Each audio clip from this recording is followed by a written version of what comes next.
ఈరోజు మన ఆరాధన వర్తమానం కోసం ఒక చిన్న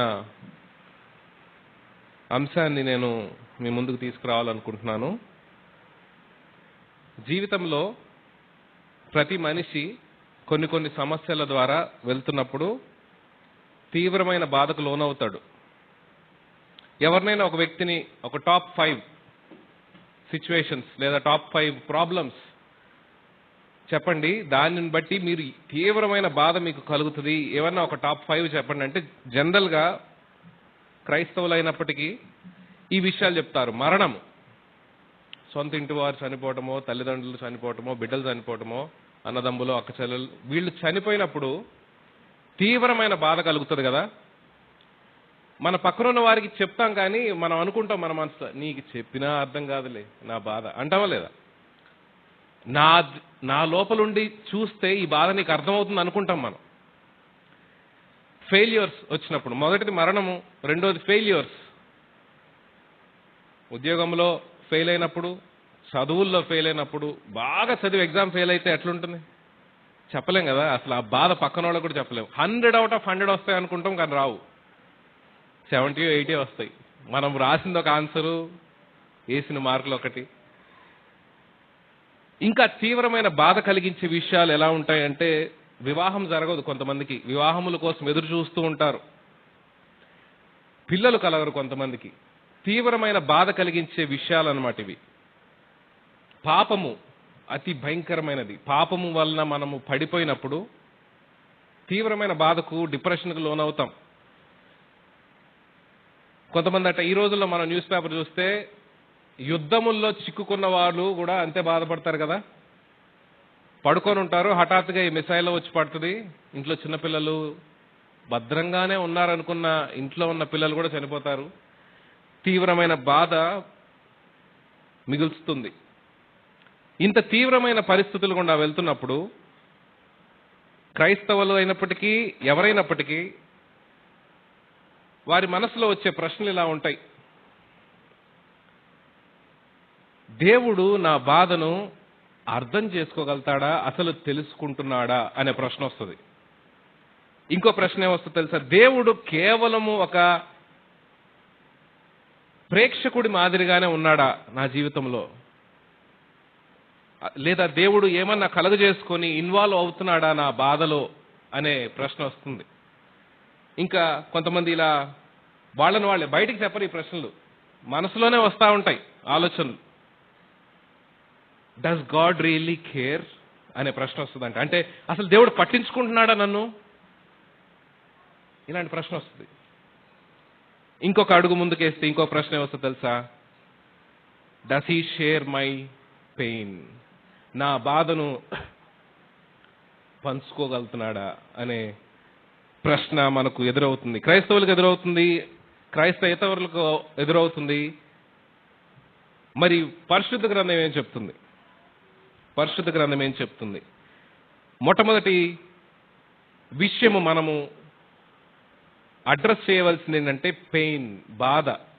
బాధ గురించి పరిశుద్ధ గ్రంథం ఏం చెప్తుందో ఒకసారి చూద్దాం. యెషయా గ్రంథము 63వ అధ్యాయము, యెషయా గ్రంథము 63వ అధ్యాయము 8, 9 వచనాలు నేను చదువుతాను. మనకు అనిపిస్తుంది కదా, మనకు వచ్చే ఈ ప్రశ్నలు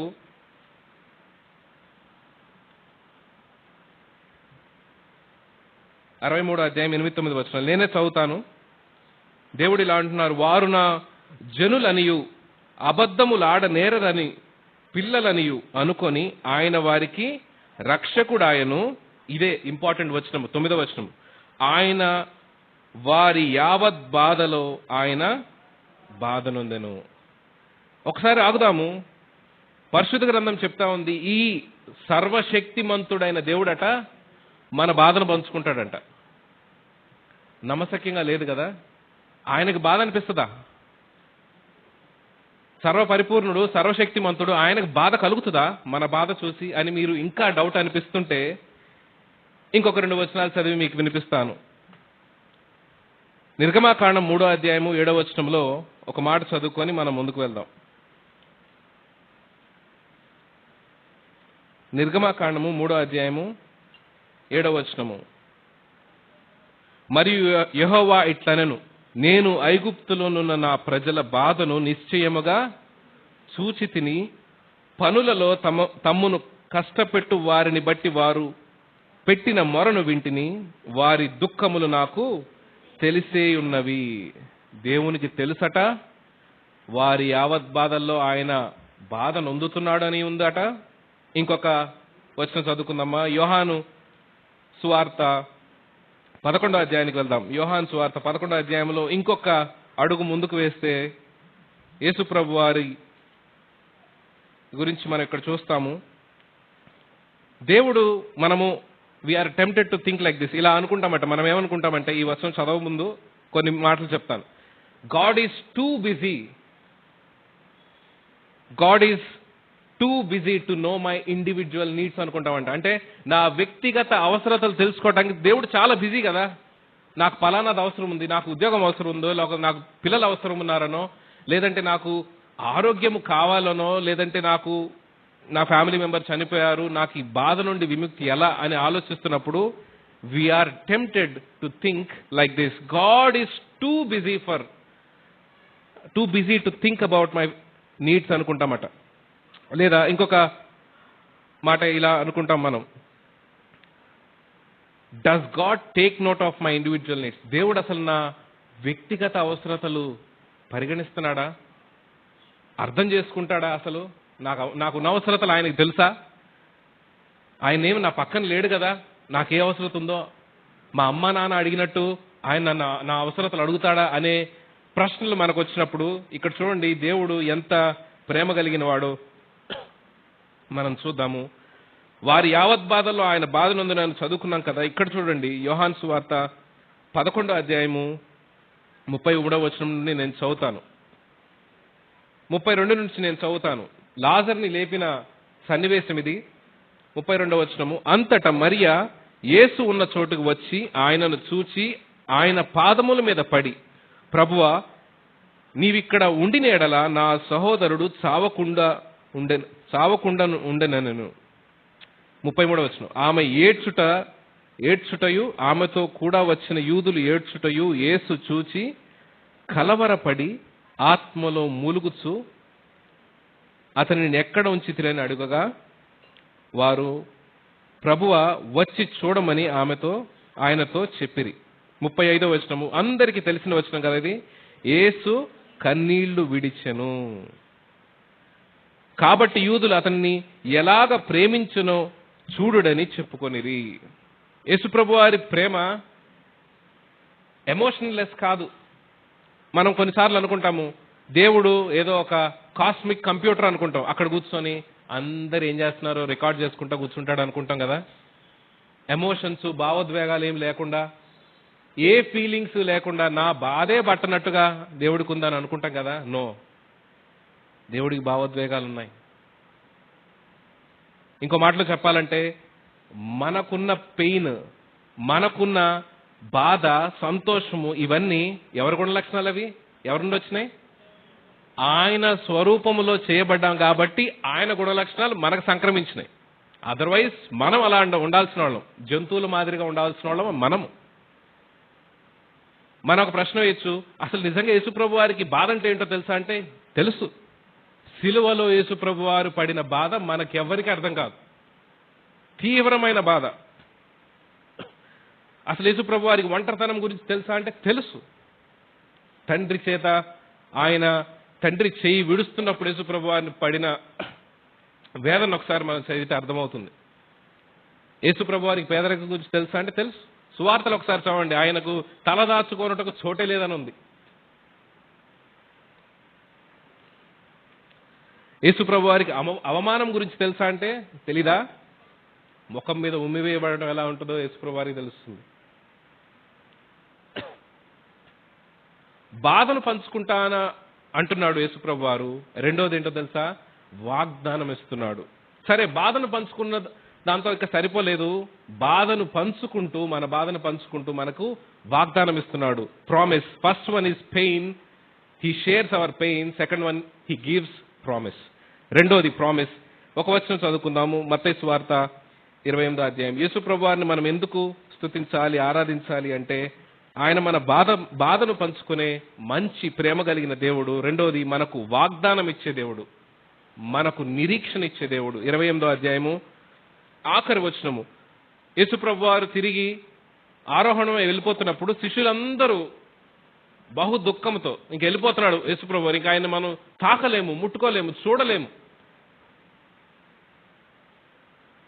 అనే సమయంలో యేసుప్రభు వారు వారికి ఇస్తున్న గొప్ప, వారితో పాటు మనకి కూడా ఈ వాగ్దానము ఇస్తున్నట్టుగా మనం చూస్తాము. 20వ వచనము, నేను మీకు ఏ సంగతులు ఆజ్ఞాపించితునో వాటన్నిటినీ గైకొనవలనని వారికి బోధించుడి.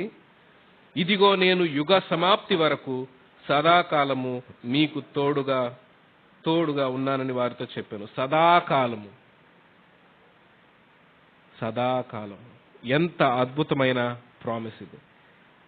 యేసుప్రభు వారి ప్రేమ ఎంత గొప్పది అంటే మన బాధను పంచుకొనుటలో ఆయన మనకు తోడుగా ఉన్నాడు. రెండోది మనకు వాగ్దానం ఇచ్చుటలో తోడుగా ఉన్నాడు. ఇంకొక మాట మనం చదువుకుందాం. యెషయా గ్రంథము 43వ అధ్యాయము 2వ వచనంలో కూడా ఇలానే రాయబడింది. మనకు ఎందుకు కష్టాల్లో, ఇరుకుల్లో, బాధల్లో మనం ధైర్యంగా ఉండాలంటే మన దేవుడు మన బాధను పంచుకునే దేవుడు. రెండోది మనకు ప్రామిస్ ఇచ్చి నడిపించే దేవుడు. 43:2, నీవు జలములలో బడి దాటునప్పుడు నేను నీకు తోడయుందును, నదులలో బడి వెళ్ళునప్పుడు అవి నీ మీద పొర్లి పారవు, నీవు అగ్ని మధ్యను నడుచున్నప్పుడు కాలిపోవు, జ్వాలలు నిన్ను కాల్చవు. మన ఇరుకులు, ఇబ్బందులు, కష్టాలు, నష్టాలు అన్నీ తానే ముందుగా అనుభవించిన యేసుప్రభు వారు చెప్తున్న మాటలు ఇవి. మన బాధను పంచుకుంటాడు, మనకు వాగ్దానం ఇచ్చి నడిపిస్తాడు. మూడవది మనకు సమాధానాన్ని దయచేస్తాడు. మీకు ఇరుకులు, ఇబ్బందులు లేవని చెప్పాడు యేసుప్రభు వారు. ఆయన ట్రైనింగ్ ఎలా ఉంటుంది అంటే ఇరుకులు ఇస్తాడు, దాంట్లో నేను తోడుగా ఉంటా అంటాడు. ఎగ్జామ్ పెట్టకుండా పిల్లలు పాస్ అవుతారా? ఎగ్జామ్ పెట్టాలి, ఎగ్జామ్కు ట్రైనింగ్ ఇవ్వాలి, ప్రిపరేషన్ చేయాలి. యేసుప్రభు వారి way of dealing with people అలానే ఉంటుంది. యేసుప్రభు వారు ఈ మాట చెప్తారు. యోహాను సువార్త 14వ అధ్యాయము, మూడోది పీస్. మొదటిది పెయిన్, రెండోది ప్రామిస్, మూడోది పీస్. యోహాను సువార్త 14వ అధ్యాయము మొదటి వచనం. మనం యేసుప్రభు వారిని ఎందుకు స్తుతించాలి, ఆరాధించాలి అంటే ఇక్కడ చూడండి. యేసుప్రభు వారు ఆయన తన శిలువ మరణం గురించి చాలా బాధతో చెప్తున్నప్పుడు శిష్యులు కూడా బాధపడతారు. పేతురు అయితే అసలు నువ్వు శిలువ ఎక్కడానికి వీల్లేదు అంటాడు బాధతో. కలవరపడుతున్న వారి హృదయాలను వారు యేసుప్రభు వారు చూసి ఈ మాట చెప్తున్నారు. చూడండి 14వ వచనము, 14వ అధ్యాయం 1వ వచనము. మీ హృదయములను కలవరపడనీయుకుడి, దేవుని యందు విశ్వాసం ఉంచుచున్నారు, నా యందును విశ్వాసముంచుడి.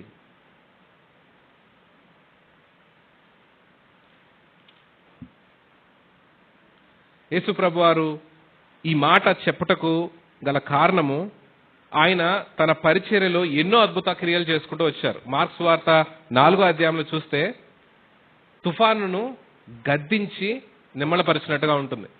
అంత శక్తిమంతుడైన దేవుడు శిష్యులకు వాళ్ళ కళ్ళ ఎదుటనే తుఫానును గద్దించి నిమ్మళపరిచిన దేవుడు ఈ మాట చెప్తున్నాడు. వాళ్లకు అప్పుడే అర్థం కాలేదు. తర్వాత తను ఆరోహణమై వెళ్ళిన తర్వాత ఆ సమాధానము ఏంటో తర్వాత అర్థమైంది.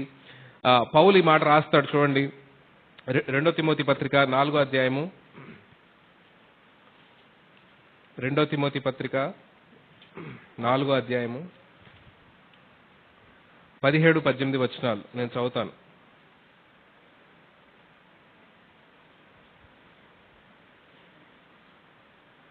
అయితే నా ద్వారా సువార్త పరిపూర్ణంగా ప్రకటింపబడు నిమిత్తము అన్యజనులందరూ దానిని విను నిమిత్తము ప్రభువు నా పక్కన నిలిచి నన్ను బలపరచెను కనుక నేను సింహము నోటి నుండి తప్పింపబడితిని. ప్రభువు ప్రతి దుష్కార్యము నుండి నన్ను తప్పించి తన పరలోక రాజ్యమునకు చేర్చున్నట్లు నన్ను రక్షించును. యేసు ప్రభు వారు మన బాధను పంచుకుంటారు. రెండోది మనకు వాగ్దానం యుగ సమాప్తి వరకు సదాకాలం మనకు తోడుగా ఉంటారని చెప్తున్నారు.